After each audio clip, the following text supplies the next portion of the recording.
नमस्कार दोस्तों, स्वागत है आप सभी का online India first day YouTube channel पे। इस वीडियो में हम बात करने वाले हैं 63,000 नई प्राथमिक शिक्षक भर्ती के बारे में। इसके अलावा 35,000 पदों पर होने वाली एक और भर्ती को लेकर, साथ ही पीईटी वाले छात्रों के लिए गुड न्यूज़ के बारे में भी हम बात करेंगे। एडेड जूनियर भर्ती और सीटेट को लेकर एक एक करके सारी जानकारी आप सभी को दी जाएगी। वीडियो को लाइक कर दें, साथ ही शेयर कर दें और चैनल को सब्सक्राइब कर लें, जिससे कि जानकारी आप सभी को online India first day channel के माध्यम से सबसे पहले रियल ऑथेंटिक मिलती रहे। ज़्यादा जानकारी के लिए आप सभी हमारे टेलीग्राम चैनल या फिर परीक्षा सिटी यूट्यूब चैनल को सब्सक्राइब कर सकते हैं, जिसका लिंक आपको वीडियो की डिस्क्रिप्शन में दिया गया है।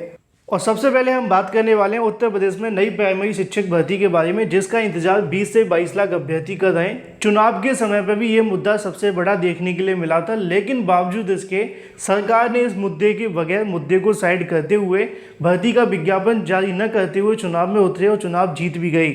लेकिन एक बार फिर से अगर बात की जाए नई प्राथमिक शिक्षक भर्ती के लिए, सरकार और बेसिक शिक्षा मंत्री जी के ऊपर दबाव बनाया गया। विपक्षी पार्टियों के माध्यम से विधानसभा के अंदर लगातार जानकारियां मांगी गई कि प्रदेश के अंदर प्राथमिक विद्यालयों में कितने पद खाली हैं। तो बेसिक शिक्षा मंत्री जी के माध्यम से लिखित में जानकारी देते हुए बताया गया कि उत्तर प्रदेश के प्राथमिक विद्यालयों के अंदर 63,000 से ज़्यादा पद खाली हैं। तो वहीं दूसरी तरफ जूनियर की अगर बात की जाए, उनके भी लगभग 64,000 से ज़्यादा पद खाली हैं। साथ ही सरकार ने उस बात को भी स्वीकार कर लिया कि 51,112 पद भी खाली हैं, जिसकी जानकारी सुप्रीम कोर्ट में 2020 के अंदर दी गई थी। 3 से 4 साल बीत जाने के बाद अभी तक नई भर्ती के विज्ञापन को लेकर मंत्री जी पूरे तरीके से मौन दिखाई दिए। लेकिन जैसे ही सरकार के माध्यम से विधानसभा में बताया गया कि 63,000 से ज़्यादा पद खाली हैं, लगातार छात्रों के माध्यम से नई प्राथमिक शिक्षक भर्ती के विज्ञापन जारी करवाने के लिए हर वो संभव प्रयास हैं वो शुरू कर दिए गए। आपको याद होगा कि जनवरी फरवरी के अंदर या फिर उससे पहले जो धरना प्रदर्शन हुए थे दिसंबर के अंदर, छात्रों ने इको गार्डन में बैठकर 30 से 35 दिन तक लगातार धरना प्रदर्शन दिए थे।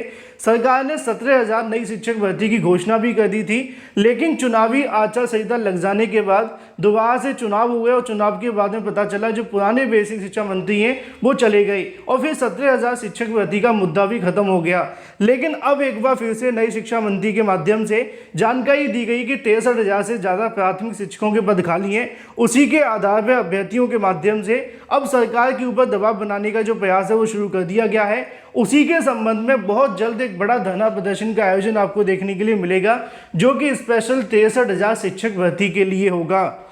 क्योंकि इससे पहले अभ्यर्थियों को अलग अलग नंबर सुनने के लिए मिलते थे, कभी 51,000, कभी 97,000, कभी कुछ तो कभी कुछ। लेकिन अब सरकार ने खुद यहाँ पे स्वीकार किया है कि 63,000 प्राथमिक शिक्षकों के पद खाली हैं। उसी क्रम में अभ्यर्थियों के माध्यम से हर कोचिंग संस्थान के अंदर जाकर प्रयास किए जाएं कि छात्रों को एकजुट किया जाए और एक बड़े धरना प्रदर्शन की तैयारी करते हुए सरकार के ऊपर दबाव बनाया जाए।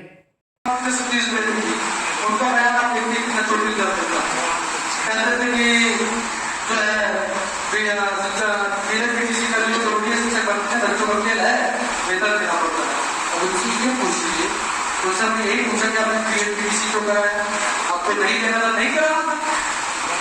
उनको इतना मजबूर किया गया 35 से 40 दिन तक ठंडी में, जनवरी की जो ठंडी होती है, दिसंबर जनवरी की ठंडी में तो कथों में कटे, बरसात हो, ठंडी हो, रात दिन धरना चला, हजारों की संख्या में छात्र आंदोलित हुए, उसका प्रभाव पड़ा। और वही वजह है कि वो बेचारे शिक्षा मंत्री यहाँ थे। उनकी दावा में क्या जा करके लोगों को बताया कि उन्होंने कई छात्रों की जिंदगी बर्बाद कर, और यही वजह है कि सारे आज भी नए शिक्षा मंत्री जी बने संदीप सिंह जी, पूर्व मुख्यमंत्री कल्याण सिंह के, और हम भर्ती नहीं दे पाएंगे। अब आप बताइए, सर बहुत ईमानदारी से आपको पढ़ा रहे हैं। बाकी जल्दी छात्रों के माध्यम से अब नई प्राथमिक शिक्षक भर्ती के लिए धरना प्रदर्शन की तारीखों का ऐलान किया जाएगा और लखनऊ के अंदर सरकार के ऊपर दबाव बनाकर शिक्षक भर्ती विज्ञापन जारी करने का प्रयास होगा। जो भी अपडेट होगी लगातार आप सभी को ऑनलाइन इंडिया फर्स्ट चैनल के माध्यम से मिलती रहेगी। बात कर लेते हैं अपनी अगली अपडेट के बारे में, जो कि संबंधित है उत्तर प्रदेश में 35,000 से ज़्यादा पदों पर आने वाली नई भर्ती के बारे में, साथ ही पीईटी वाले छात्रों के लिए खुशखबरी को लेकर। क्योंकि जब से पीईटी 2022 के एडमिट कार्ड जारी हुए हैं, चाहे वो गर्ल्स हो या फिर अगर बात की जाए बॉयज़ के बारे में, दोनों ही अभ्यर्थी कहीं ना कहीं पीईटी परीक्षा को लेकर परेशान हैं। और बहुत सारे अभ्यर्थी तो ऐसा भी कह रहे हैं कि सर हम पीईटी की परीक्षा को छोड़ देंगे अगर परीक्षा केंद्रों में बदलाव नहीं हुए तो।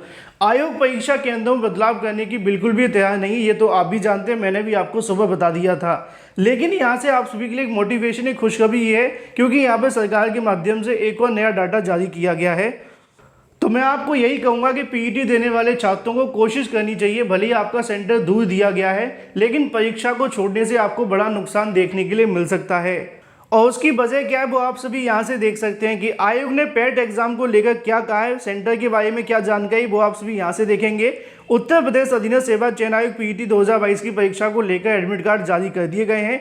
उसी के संबंध में यहाँ पे अगर बात की जाए, एडमिट कार्ड को लेकर छात्रों की अलग अलग तरह की प्रतिक्रिया सोशल मीडिया पर देखने के लिए मिली है। उत्तर प्रदेश अधीनस्थ सेवा चयन आयोग की पीईटी 2022 के एडमिट कार्ड जारी करते हुए जानकारी दी गई कि आपकी जो परीक्षा है वो यहाँ पे देखने के लिए मिलेगी 15 और 16 अक्टूबर को। उसी में पता चला कि 500 से 700 किलोमीटर दूरी पे छात्रों को भेज दिया गया है। साथ ही अगर बात की जाए महिलाओं के बारे में, उनके भी सेंटर 400 किलोमीटर की दूरी पर दे दिए गए हैं। लेकिन आयोग ने एक बात बिल्कुल क्लियर कर दी है कि वो परीक्षा केंद्रों में बदलाव नहीं करने वाले किसी भी तरीके से। लेकिन अगर बात की जाए परीक्षा केंद्रों के अलावा, अगर आप पीईटी परीक्षा देते हैं किसी भी तरीके से मेहनत करके, तो यहाँ पे आपको एक बड़ा बेनिफिट देखने के लिए मिलेगा और ये बेनिफिट आप सभी के लिए काफ़ी ज़्यादा महत्वपूर्ण होगा। यहाँ पे आप सभी को देखने के लिए मिलता है कि पीईटी 2022 के अंदर ऐतिहासिक भर्ती आप सभी को देखने के लिए मिलेंगी। अधीनस्थ सेवा चयन आयोग के सचिव ने बताया कि पीईटी 2022 के सर्वोच्च अधीनस्थ सेवा चयन आयोग की भर्तियों की तैयारी कर रहा है। नीचे लिखा हुआ है कि लगभग 35,000 से ज़्यादा रिक्त पदों को लेकर यहाँ से जो भर्तियाँ वो आप सभी को देखने के लिए मिलने वाली हैं, जिसके अंदर लेखपाल, बीडीओ, लोअर पीसीएस, रोडवेज अधिकारी, कनिष्ठ सहायक, गन्ना पर्यवेक्षक, अबकारी आरक्षक, इसके अलावा अगर बात की जाए कृषि तकनीकी सहायक, कनिष्ठ अभियंता, ट्यूबवेल ऑपरेटर, इसके अलावा कंप्यूटर ऑपरेटर, इसके अलावा और भी बहुत सारे पद आप सभी को देखने के लिए मिलेंगे। और इन तमाम पदों को अगर मिला दिया जाए तो आयोग पीईटी 2022 के आधार पर 30 से 35,000 पदों पर भर्ती करने जा रहा है।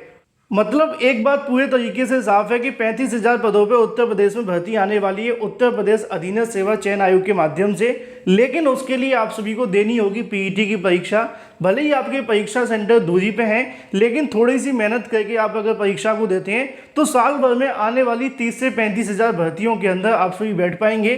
फिर बाद में आपको गिल्ट फील होगा कि अगर हमने एक दिन परीक्षा दे ली होती तो इन 35,000 भर्तियों में हम बैठ सकते थे। तो ऐसा आपको बाद में न सोचना पड़े, तो इसके लिए आपके पास एक ही रास्ता है कि पीईटी परीक्षा को अवश्य दें, क्योंकि बड़ी भर्तियां आप सभी को देखने के लिए मिलेंगी लगभग 35,000 पदों पर। बात कर लेते हैं अपनी अगली अपडेट के बारे में, जो कि संबंधित है एडेड जूनियर की काउंसलिंग के बारे में। जैसा कि दोस्तों आप सभी जानते हैं कि एडेड जूनियर शिक्षक भर्ती को लेकर जल्द शासनादेश जारी होने वाला है।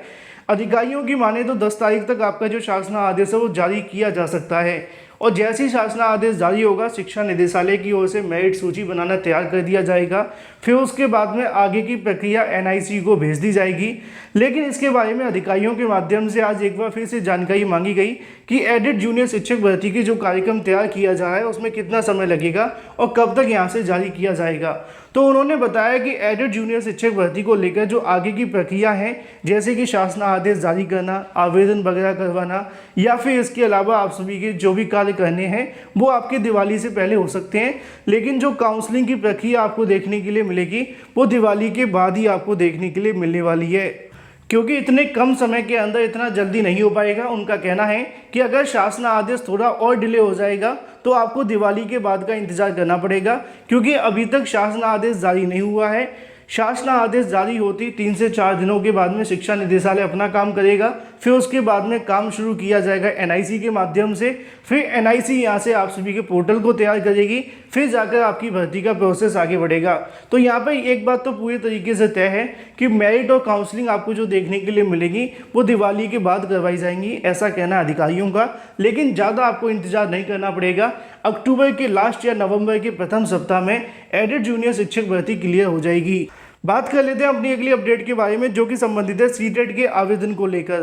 अभी 2 से 3 दिन पहले न्यूज़पेपर्स में जानकारी निकली थी कि सीटेट की जो नोटिफिकेशन है वो अक्टूबर के प्रथम सप्ताह में शुरू कर दिए जाएंगे। तो इसको लेकर एक बार फिर से कहीं ना कहीं जानकारी मिली है सीबीएसई के हेल्पलाइन नंबर के माध्यम से।